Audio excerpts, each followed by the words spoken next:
I've got to do the share screen again. Here we go, one more time. And we'll do it on screen share. So I'm trying to get to presenter mode. Now I've got to presenter mode. Give me 1 sec. Back to here, and we can go share screen. And we want that one there, share. All right, are you seeing that down, Terry? Yes, we're there. Well done. Great, okay, perfectly. Sorry about that, folks. We just had a little glitch there. So the point I was going to make about vacancy rates is that the vacancy rates back in 2022 of January compared to today are significantly lower. So our vacancy rates are really at critical levels. We're seeing at Sydney 1.3%, Melbourne 1.2%, Brisbane 0.8%, and look at Perth 0.4%, and even Hobart, Adelaide 0.5%. I've got some friends trying to rent a house down there, finding it very, very difficult at the moment. So the national vacancy rate 1%. Have you ever seen it this low, Terry? I haven't, Rich, and that's because it never has been this low. I think all the data from the various data providers confirm that these are the lowest vacancies that we've ever seen in Australia since they started keeping records. And I've been doing what I do for 4 decades, and I've never seen it this tight. And probably the key message is that it's probably going to get worse before it gets better, because there's no solution in sight. The state and federal governments of Australia really don't have a clue about how to deal with this. I think the solutions are quite clear and obvious, but they're not seeing it and they're not doing anything.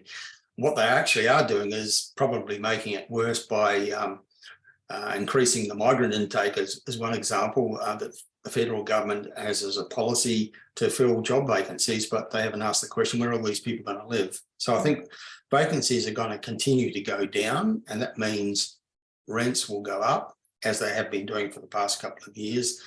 And I think that these are the most important data sets that investors right now should be considering. The media obsesses with what's happening with prices, and of course that's relevant to people, but I think that this is the most important data of all, what's happening with vacancies and therefore what's happening with rents, because at a time of rising interest rates, we have a compensating factor. We have much higher rents and improving yields. That's a really good point, because everyone who's sitting on the fence going, should I rent or buy, and that's going to be the subject of my next newsletter, was the subject of my last newsletter, is that, you know, for the investor, by being able to put up your rent, you're able to hold on to that property. And it obviously was probably in positive territory when interest rates were really low and you could get a 2% mortgage rate. Now your mortgage rate is going to be probably at least 5.5% or 5.75 after the last rate rise.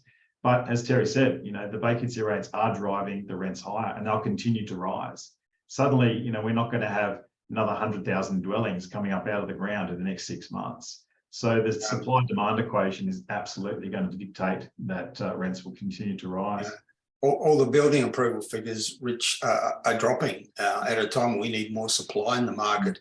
For various reasons, the building approval numbers are dropping. Mm-hmm. So we're not having the amount of supply we need to come into the market at a time when demand is going to increase, with more students flooding in and more migrants coming in, apart from the other sources of demand. So this equation is going to get worse for tenants and better for investors.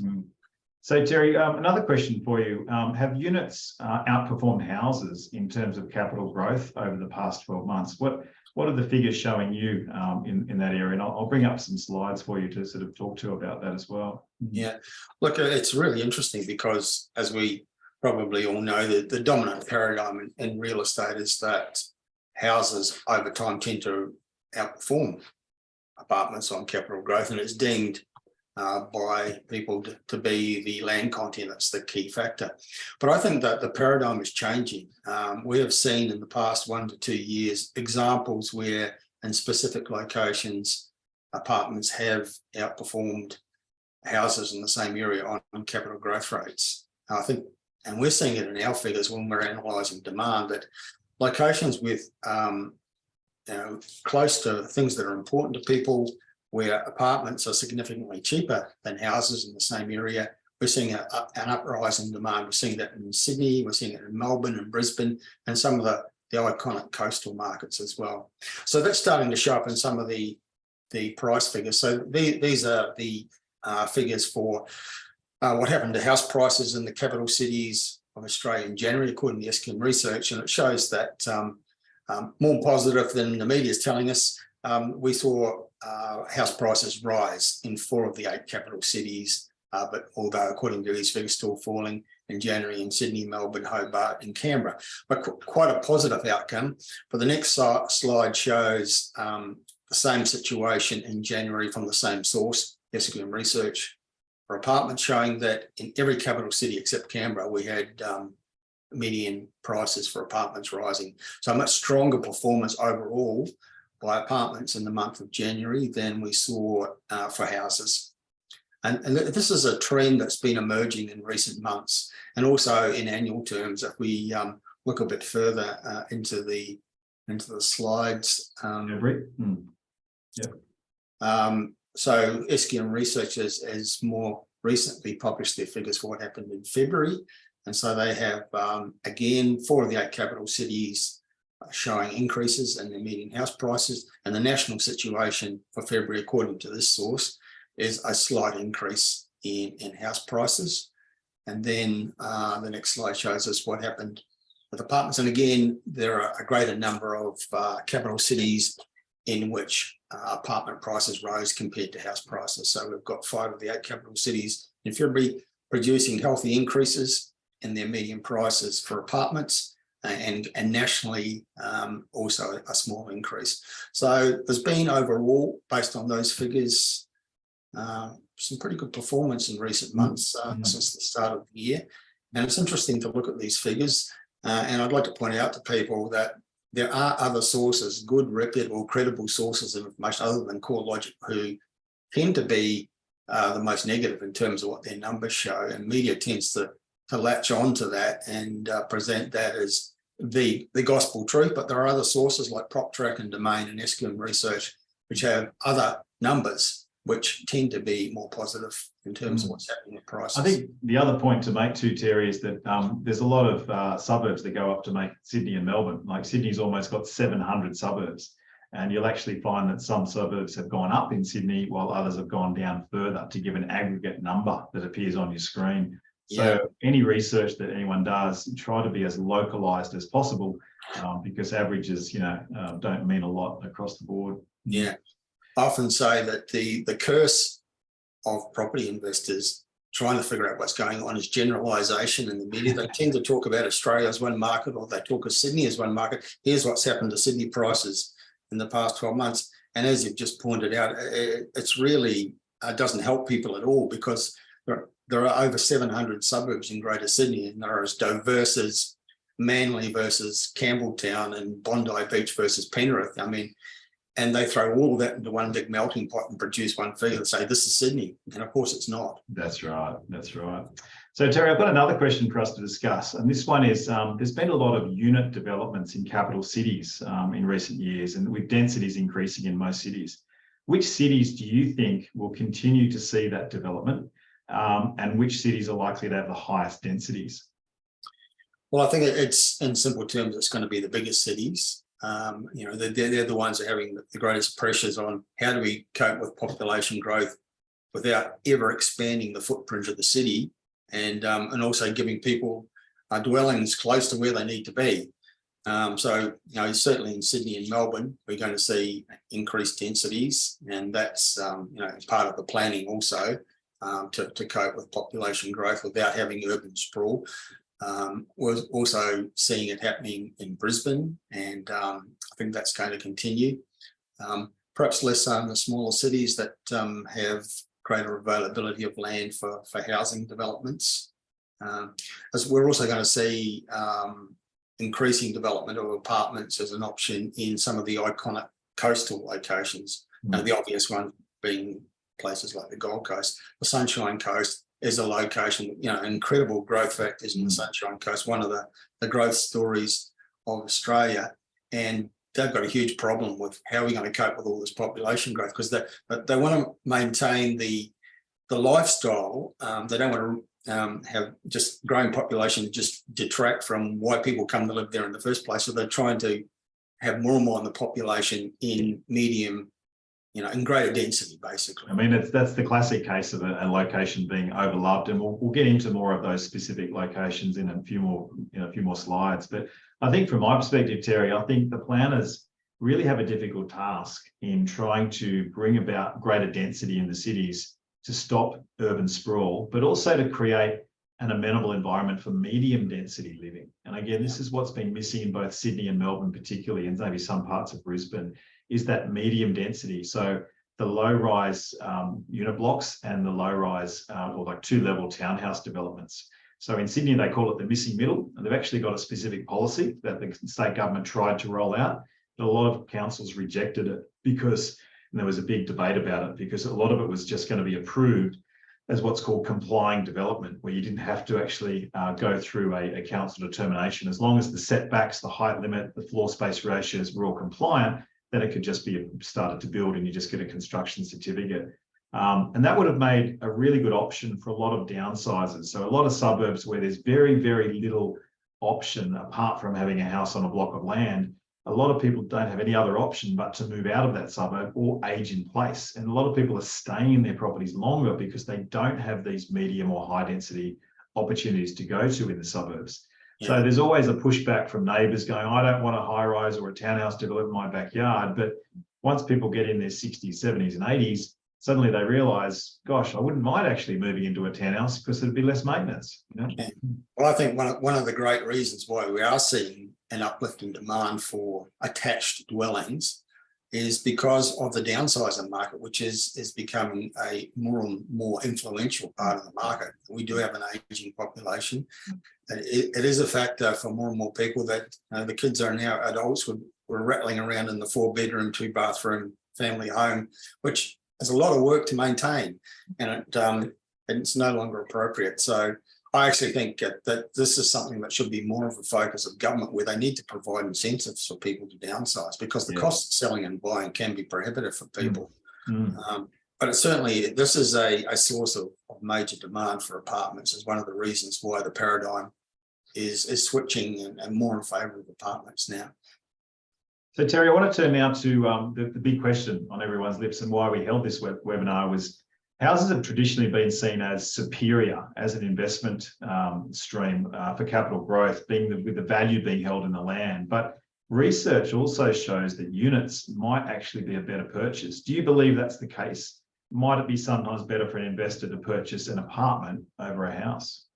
There are certainly many instances where that is the case, and where it's not a blanket generalization. There are dark areas where I would urge investors to stay away from, particularly those areas where there's huge clusters of, multiple high-rise buildings with generic apartments in them. But there are certainly instances, and we've seen it over the past 1 to 2 years, where in specific locations we've seen pricing for apartments rise faster than pricing for houses in the same location. And so we're seeing that increasingly. And I think it's two main reasons. One is affordability, and the other one is just lifestyle. It's a low maintenance lifestyle. It's a lifestyle that allows you to live with a view, perhaps, that you can't get from a house. There's all sorts of reasons why people might opt for an apartment lifestyle, not just affordability. Yeah, I think again, you can't just make a hard and fast rule, as you say. There's plenty of exceptions to any rule. And I think in both Sydney and Melbourne, there's some great opportunities to invest in apartments. In Melbourne, you've got some beautiful areas around St Kilda, around the wharf and the Bayside areas. In Sydney, you've got Bondi and Manly, two classic beachside locations where capital growth has been phenomenal for units, albeit at a lower price point. And they've done really, really well. So there's certain suburbs that I can name off the top of my head where I'd be very happy to buy an apartment, knowing that it's going to be locked in for really strong capital growth. Terry, let's have a look at some figures that you put together for this presentation as well. And just maybe we can talk to some of these points here where we compare just the last year, for example, and also some other years. And let's go through some of these suburbs. Yeah, well, just before we look at individual suburbs, we're just going to look at the latest figures from PropTrack and comparing what's happened with pricing for houses and apartments. And what this slide on screen shows is that in every instance, we've seen better performance with apartments in the last 12 months than we have with houses. Now, PropTrack is the research arm of realestate.com.au, so a major credible source, an alternative source to CoreLogic and Domain. And according to their figures, as at the 1st of March, in the past 12 months, across the country as a national average, houses have dropped 3.7%, which does put some perspective on some of those dire newspaper headlines that prices are crashing everywhere. Clearly, these figures show what we have is perhaps a correction, but certainly not a crash. But for apartments, also down, but less so than houses nationally. In capital cities, again, apartments have dropped a little, but not as much as houses. In the regional areas, as an average across the country, houses are down a little, 1.1%, but apartments as an average across the regional areas are straight up 3.3%. In Brisbane, houses have dropped a little, apartments have risen almost 5%. Regional Queensland, similar result, slight decrease for houses as an average across regional Queensland, but a rise of almost 6% for apartments. Adelaide, I actually think, that minus should actually be a plus for Adelaide. I'm thinking that should be the other way around. No, that is a typo. Yeah. Adelaide's up 7.7% for houses, but it's up 9.7% for apartments. In Canberra, definitely houses are down 7%, but apartments are up slightly. Sydney, both houses and apartments down, but less so for apartments. And for regional New South Wales, a slight fall as an average for houses, but a small increase for apartments. So in every instance, there's been better performance from the apartment market than for the housing market in the past 12 months, according to PropTrack. Yeah, it makes intuitive sense as well, because obviously houses are coming in with a higher value and apartments are a lesser value. So Terry, let's talk about some specific areas and just have a look at the performance. You picked some really good suburbs that I think we can talk about. Yeah. So first one is Coolum Beach, on the Sunshine Coast, which is a beautiful area. It's a wonderful area. It's been underrated, I believe, for a long time. It's been a more affordable alternative to Noosa, which is a little bit to the north of Coolum.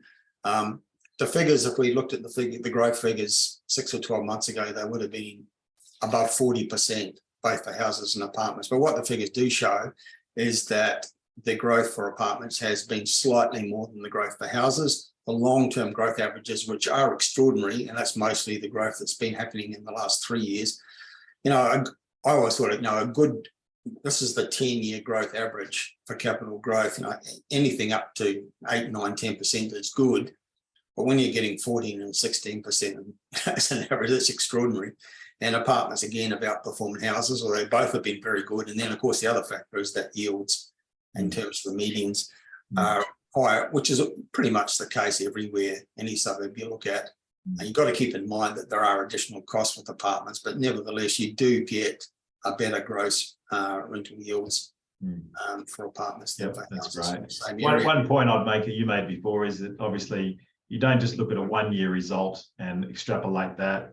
It's also good to look at a 10-year average, but also look at what's driving the average, all of the driving factors of that area. But the Sunshine Coast has definitely got a lot of potential. I was up there at the end of last year, and every time I go up, I'm amazed at just how much infrastructure in terms of roads and schools and the hospital there expansion. And it's just a really lovely environment.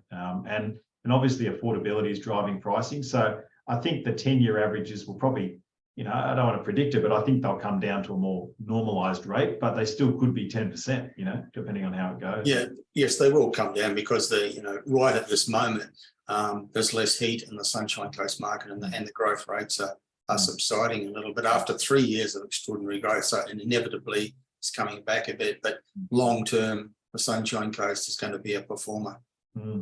So let's have a look at another one on the sunny coast. We'll rip through some of these.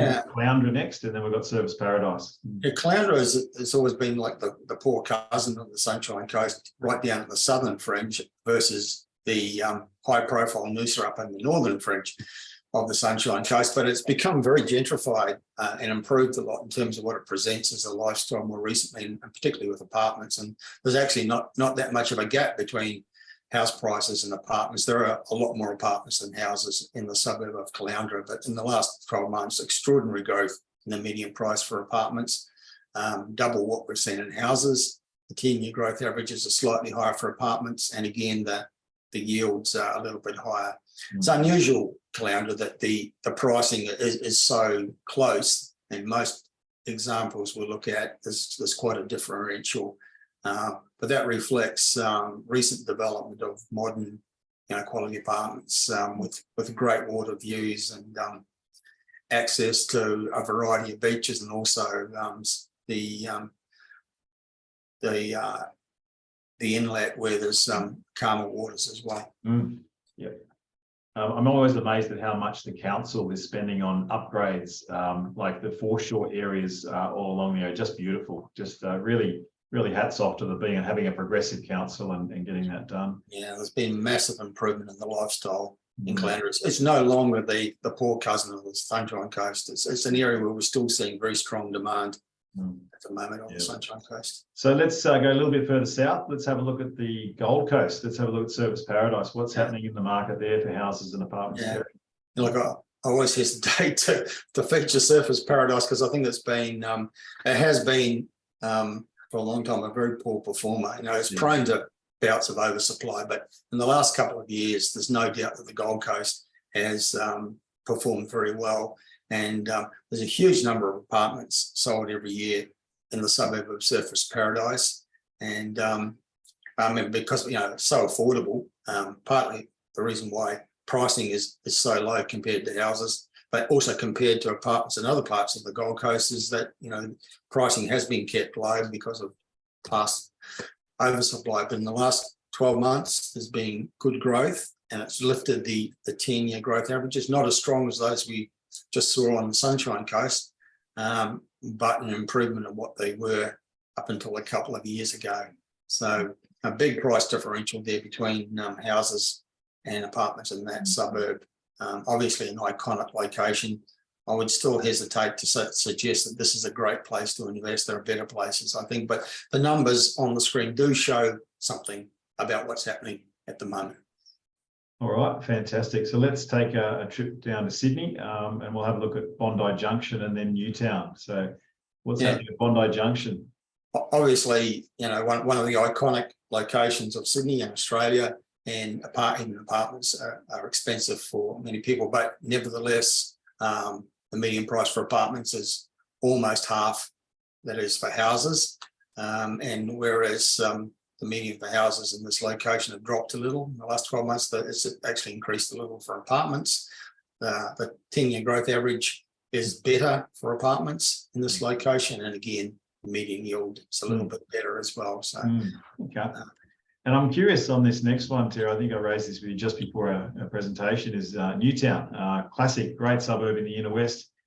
Just really curious about the 10-year average. I don't know if I trust that figure, but tell me, where are we sitting with these numbers? Yeah, I'm not sure I trust that figure either. But what I'd like to say to people is that I think one of the most important things to keep in mind as investors is that things are always changing in real estate, and sometimes the best places to buy are places which appear to have a bad track record. The past does not inform the future when it comes to where you choose to invest. When something is changing in a market, that's when when it's the optimum time to buy, and quite often you have to ignore the track record. The Sunshine Coast we've just looked at is a great example. 3 years ago, you would not have bought there based on the track record of capital growth, but it's been one of the nation's best performers over the last, because something massive changed there around the huge investment in infrastructure and what that did to the market. So Newtown, great location, close to one of the major universities of Sydney. It's a part of the inner west, a local government area. There is rising demand for apartments there. And one of the reasons is you can see the price differential between the median for apartments and the median for houses. A very good location, close to a lot of important things in Sydney.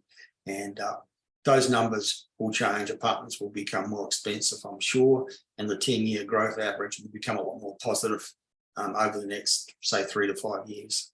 Brilliant. Okay, and let's trip down to Melbourne, Richmond, Victoria. Yeah, another great example of a high-profile, iconic inner city suburb where houses are quite expensive, but apartments relatively are pretty cheap, less than half the price, which is why I think, this is a sort of location that people might consider investing in. And Melbourne market has dropped in the last 12 months overall, not by much based on these figures. Apartments have held up better with their pricing than houses in Richmond. And the 10-year growth average is a little bit better. And of course, again, the median rental yield is higher. But this has become one of the trendy places of Melbourne. And if you could get into an apartment as a first home buyer or as an investor for that sort of pricing, and I think you're probably invested wisely. Great. And the next one, let's head back to Brisbane, to Newmarket.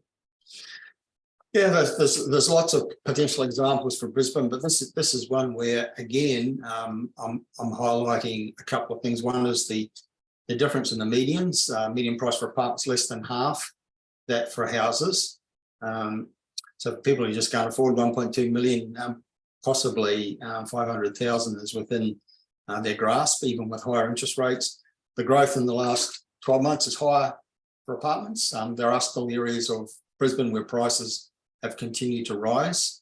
Again, that generalised figure for Brisbane is negative, but there are lots of positive examples. The 10-year growth average is better for apartments. And again, the median yield is higher.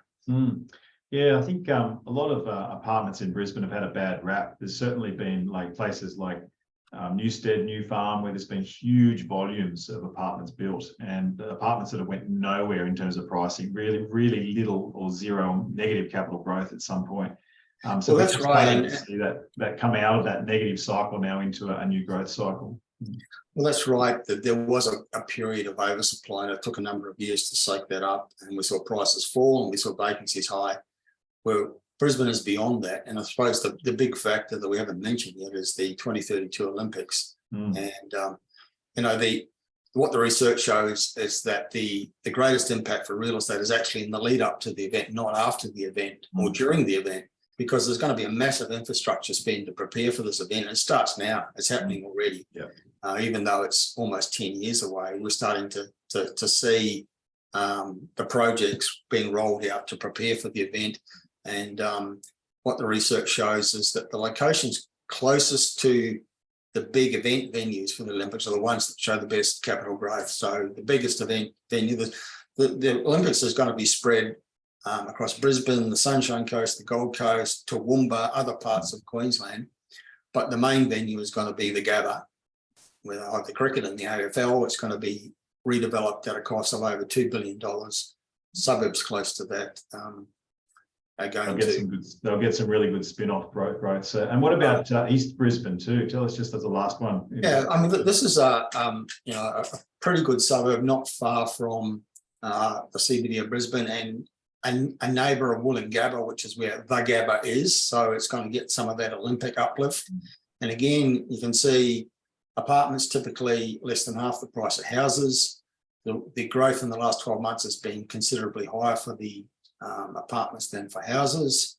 The 10-year growth average hasn't caught up for apartments yet, but I would suggest as we go forward that might change. And again, the median yield is much higher for apartments. This is a pretty good location in Brisbane. It's close to so many things that are important to people to be near, and I think we're going to see some good capital growth on this location going forward. That's great. Fantastic. So I'll just stop share again for a minute. And I've got another question for us both to discuss, Terry, and I'll put in some ideas on this one too. But I guess the key question is, what are the benefits for investors in thinking about buying apartments over buying a house? So I'll kick this one off if you like, and then you can add to it. I think one of the key things, I think I mentioned in my introduction for apartments, is typically the location. You can buy closer to a waterway, closer to a train station, closer to some key amenities within walking distance than you can with houses at a much more affordable price. I think that's the other thing is the price point makes it a lot more attractive and achievable to get your foot onto the property ladder without having to fork out, millions of dollars. The other thing is maintenance and the building style. So typically, if you buy an apartment, there'll be a body corporate or a strata that will be managing the building. There'll be insurance over that building, and you contribute a quarterly fee to as a levy. And so it's kind of forced savings in a way. And I guess one of the traps for some people is not doing a strata inspection. So if you ever buy an apartment, make sure you get someone to do a full strata inspection. That is, go and review the minutes and give you an interpretation of any special levies or any issues that have been in that building. Another benefit, I guess, is having the ability to lease that property and also create a sense of community. You've got other people around you. So some people, if you're a home buyer, they really like to have that sense of security and being in a secure block, secure parking, and have someone who's really close by as a neighbour. So what else, Terry, would you say would be the pros or benefits of buying an apartment? You've covered most of them, Rich. You talked about affordability, security, proximity, the desirable things, low maintenance. A couple of others. If you're buying an apartment, you've got the view factor, which you know, you might be buying half the price for houses, but you've actually got a view of the ocean or the river or whatever.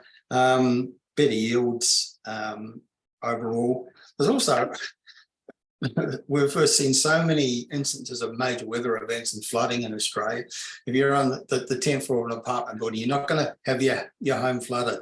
That's right. Maybe the basement might take some water, but you're above the flood zone, and that may actually be increasingly a factor for people. Yeah. Well, actually, and that's a good point, particularly in Brisbane. A lot of the more modern, definitely all the new modern apartments, all of their utilities are built on the roof.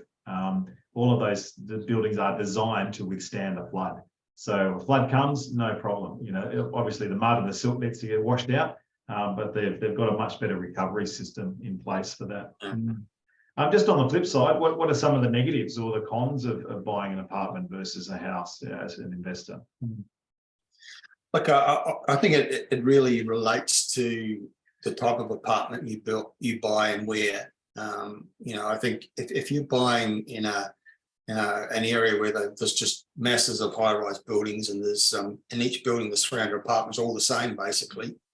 You know, I think that's a bit of a trap, and we've seen in the past spruikers and others selling off the plan apartments at inflated prices. But those are the sort of risks people need to be aware of. You've got to be careful about what sort of apartment you buy, where you buy it, and at what price. Make sure you do your due diligence to make sure you're not sold at pup. I think that's the main thing. Yeah. Which sort of leads me to my next discussion point, which is what are the sort of key features or attributes that investors should look for when buying a property, an apartment for capital growth.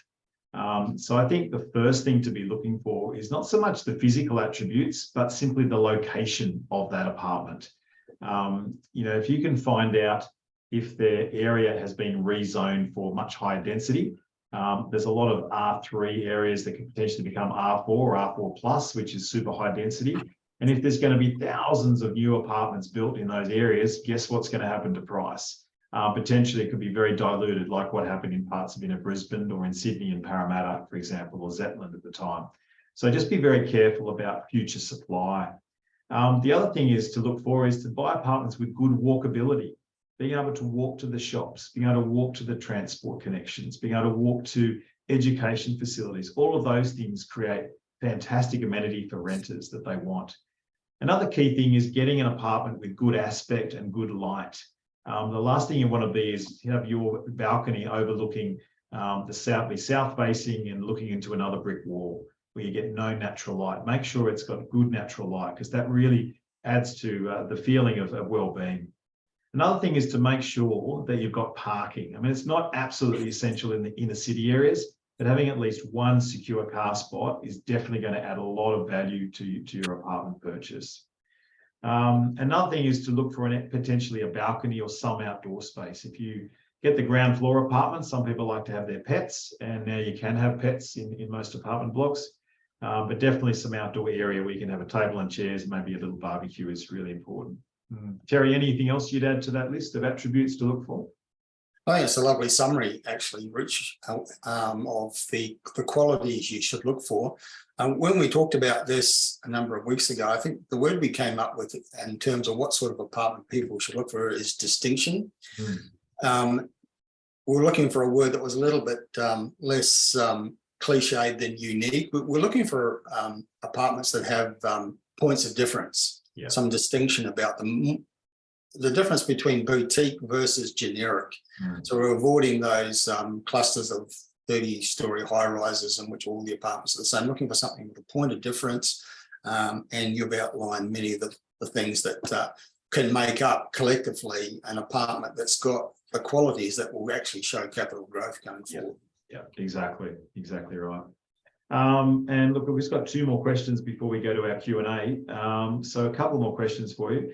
Are there any particular locations that you or hot tips that you'd be giving to our audience today, Terry, on where to invest? Is there any particular areas for affordability and potential capital growth in Melbourne, Sydney or Brisbane that you'd like to mention? Yeah, well, just to keep it manageable, we decided to focus on the 3 biggest cities. There's lots of other examples around the country, but the factors for me are good location, locations where the median price for apartments is less than half the median price for houses, because that's when you're starting to think you're getting really good value in a good location, and location that have good credentials for capital growth. So in Sydney, I like the inner west, in particular we've got suburbs like Newtown and Camperdown, for example, where houses are typically sort of 1.6, 1.7 million in terms of median, but apartments are 700,000, 800,000, so sort of half the price, close to really important things like the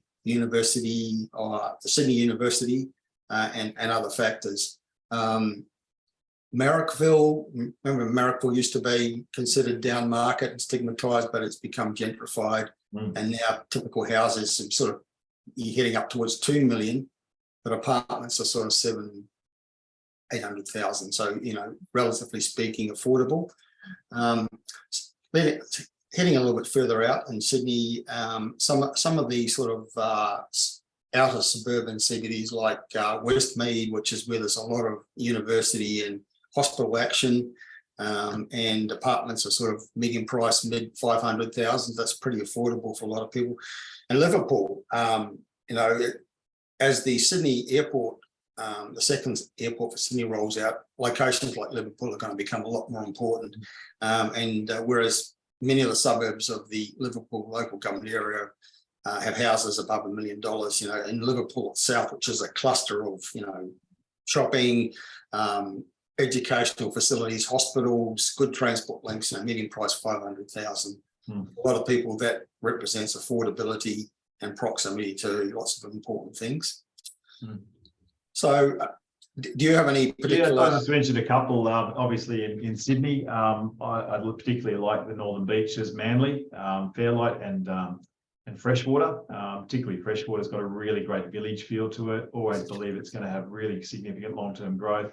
I've always seen apartments in Manly, never been vacant, even in the winter months, highly sought after, particularly for Airbnb, great for short stays, and you can get a fantastic yield. I'd say fantastic compared to other cities, but Sydney, for a Sydney yield, you can.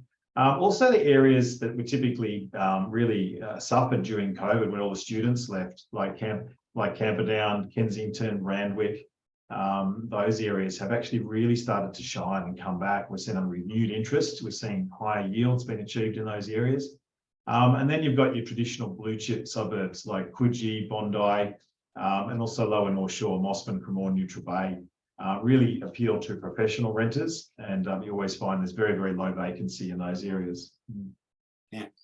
So in Melbourne, equivalent places that sort of tick some of those boxes. My criteria is good location, close to the action, but medium prices for apartments, less than half that for houses. Richmond, I think we touched on earlier, median price for apartments there, 650,000. Hawthorne, not far away, 590,000 is the median price for apartments, whereas the median price for houses is 2.8 million. So quite a differential there. And, obviously a very good suburb close to a lot of things. I like North Melbourne. You've got this massive cluster of hospitals and universities in the North Melbourne, Parkville, Carlton precinct. And North Melbourne is a suburb. Median prices are 1.3 million for houses, 550,000 for units. Yeah. And then you've got Brunswick, not so far away, similar sort of price differentials, a really good sort of suburban hub, a little bit north of the CBD, lots of action there, and affordable. 590,000 is the median price for apartments. So, cool. So Melbourne's got plenty of good options too. Yeah, I'd throw in Carlton, Lygon Street, famous Italian area. It's really, really strong in addition to all this there as well. And any other tips in Brisbane as well, Terry? Yeah, I think Brisbane's got increasingly good options in this regard. Now, Clayfield is one of the prestige residential suburbs a little bit north of the CBD in Brisbane. You're paying upwards towards $2 million for typical houses, but the median price for units is 445,000. So you've got an opportunity to buy in a very prestigious suburb close to lots of desirable things for a relatively affordable price. I like Annerley, which is close to one of the major hospitals, easy access to University of Queensland, and close to Wollongabba, where the Olympic action is going to be. Median price for apartments there, 470,000 at the moment. West End, developing a great lifestyle, a little bit different to South Brisbane, close walking distance. You mentioned walkability. West End is a great walkable suburb in terms of South Bank, the cultural centre and all of that. They're building a series of green bridges across the river, so you're going to be able to walk from West End to Toowong across the other side of the river, that kind of thing, and to University of Queensland. Highgate Hill nearby, Kangaroo Point, they all have those factors. And then outside of the inner city, up at the Redcliffe Peninsula, the suburb of Redcliffe, which has become incredibly popular in recent years, but the median price for apartments is still under 500,000. Apartment there, you've got all these wonderful bay and ocean views. So, okay.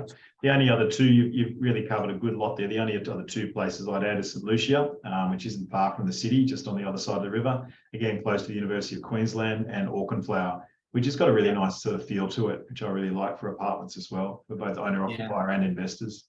Yeah. Terry, just the last question before we go to Q&A for us both is, do you think investors can get both capital growth and yield in buying apartments? Well, I think the point we've made several times is that yields do tend to be better with apartments. So you can get good yields, certainly.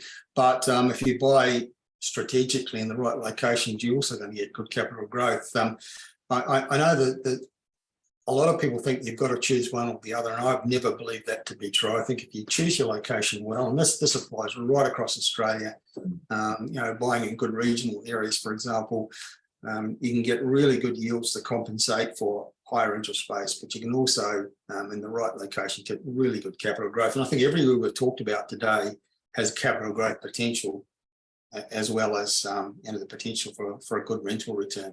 Always keeping in mind what we started with today, Rich, was those vacancies figures. And one of the things I say to people, and I think you alluded to it, is don't just look at what the rental yield is now, consider what it might be in 2 years' time, because we're seeing rents rising 10, 20% at the moment. Calculate what your rental return will be in 2 years' time.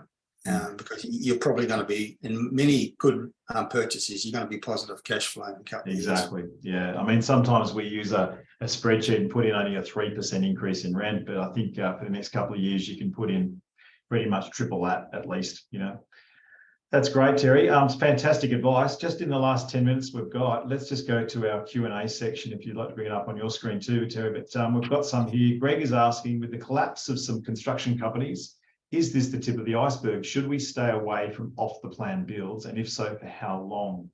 I'll have a go at that one, Terry. I think, look, great question, Greg. I think off-the-plan is not dead.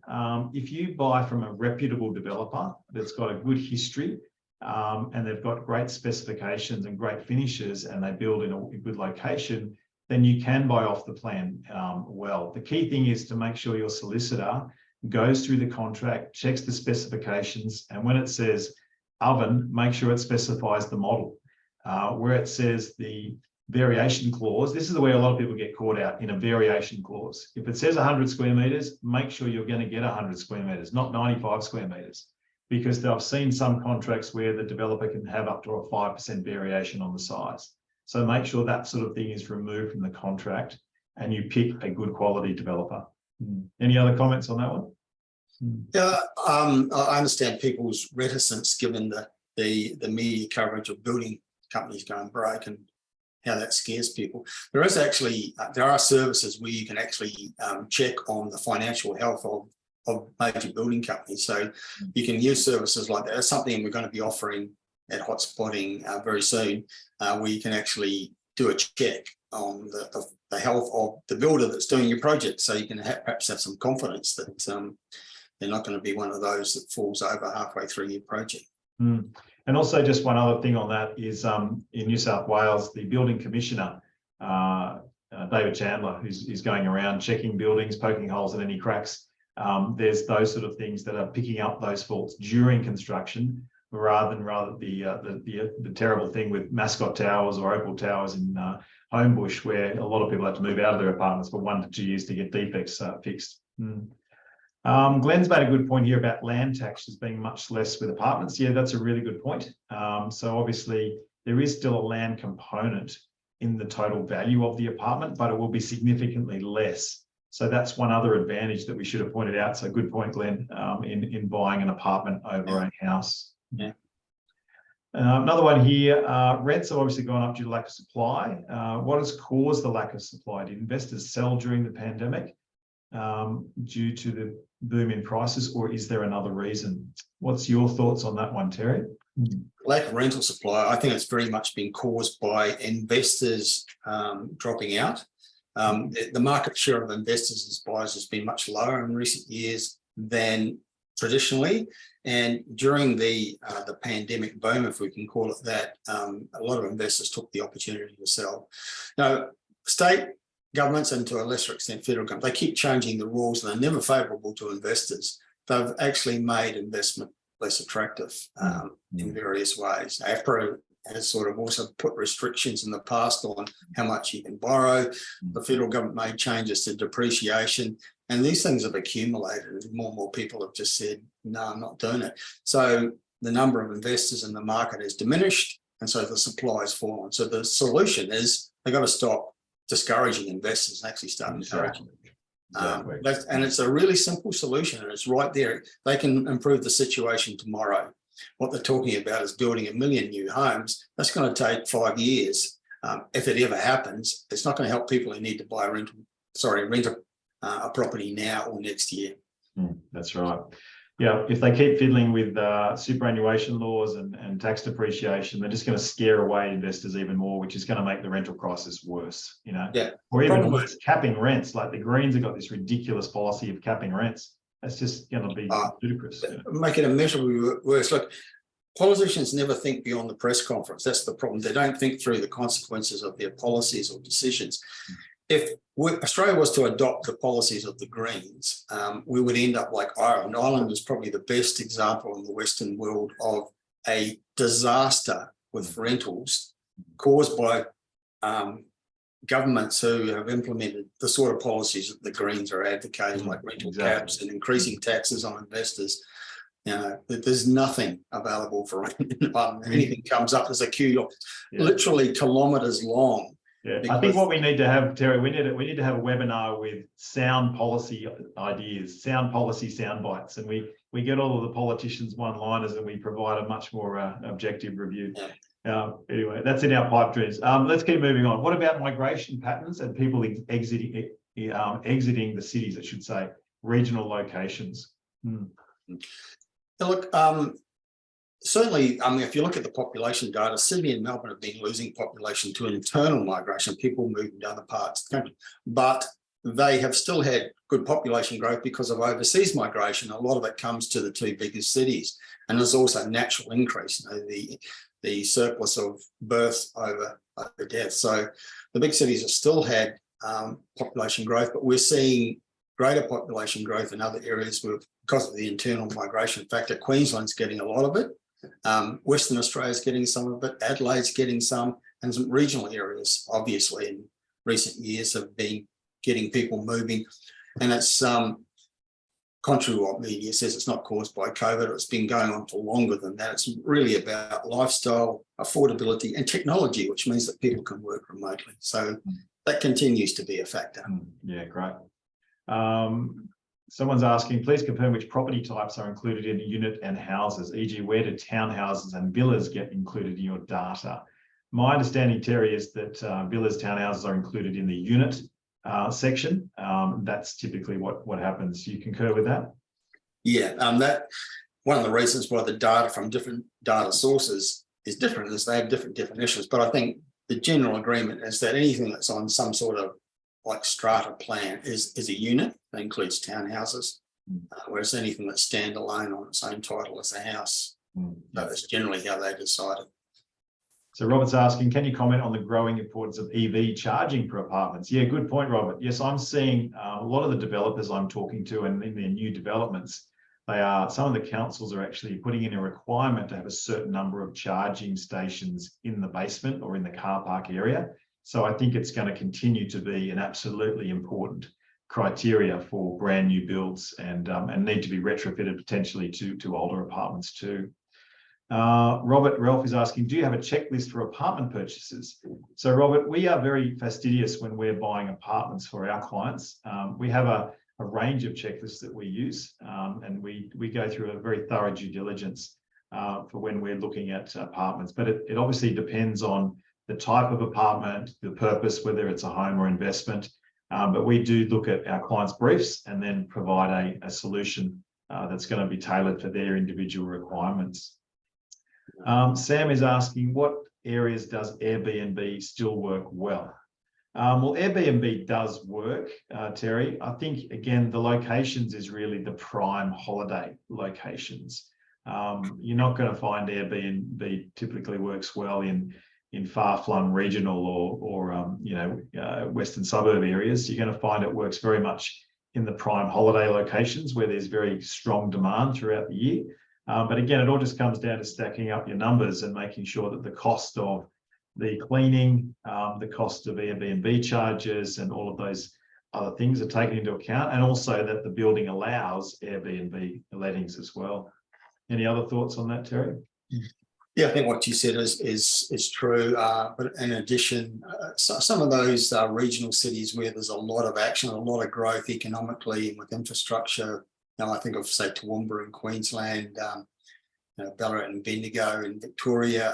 Those are also attract a lot of tourists as well. But when you've got a lot of development happening, a lot of infrastructure, then you've also got demand for other reasons for Airbnb as well. Okay. Sam's also asking thoughts on Bulimba, Balmoral and Hawthorne areas. Terry, what do you think of those areas? Yes, object lesson here. If I can encapsulate my advice to young investors starting out, it's never ever sell. I used to own real estate in this area, Sam. I bought a house on a hill with a view of the river for $50,000.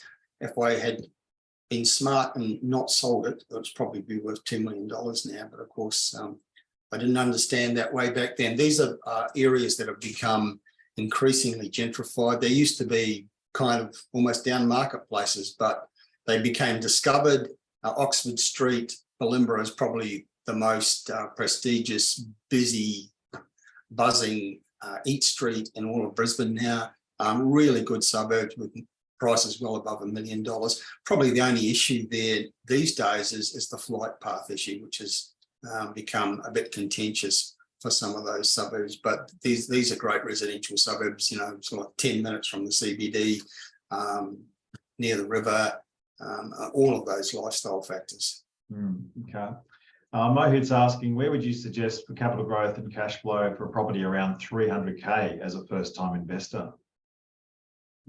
Okay.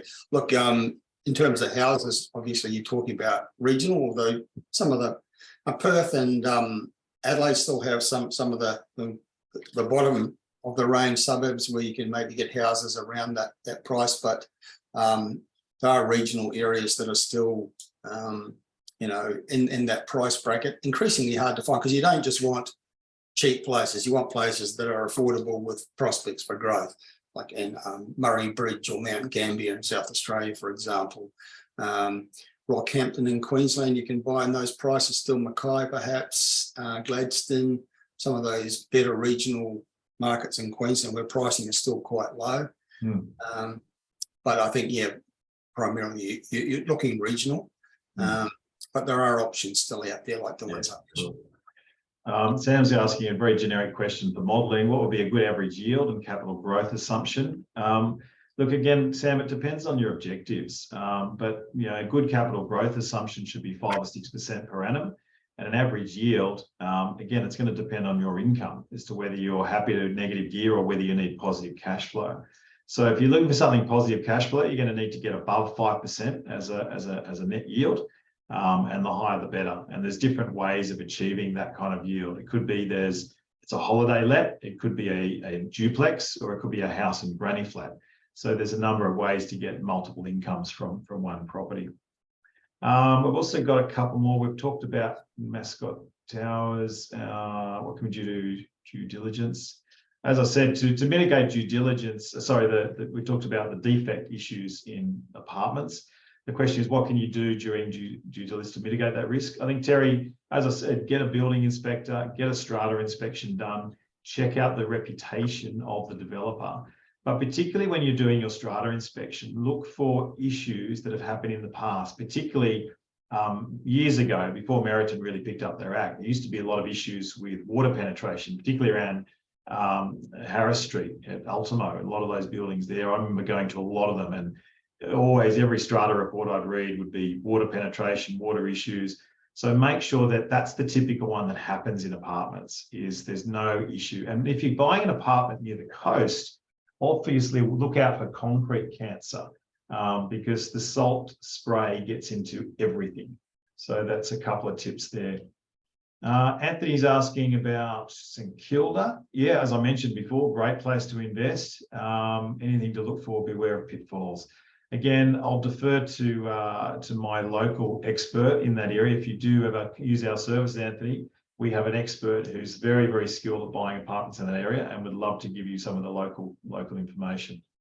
A couple of questions about the super cap here, Terry. Do you see offloading self-managed super fund owned property following the recent $3 million cap discussion?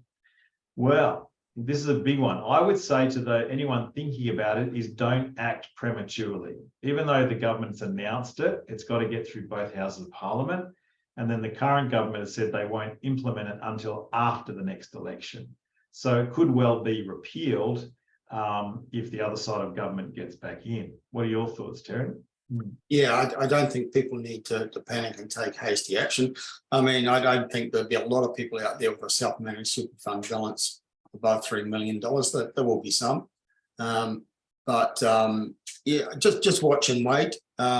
What you've just said is valid. They've got to get this passed. They've announced that they've got to get bipartisan support to get it through both houses of parliament. As you know, it's not going to come into effect until after the next election, so there may be a change. So nobody needs to take hasty action on. Just keep a watching brief on.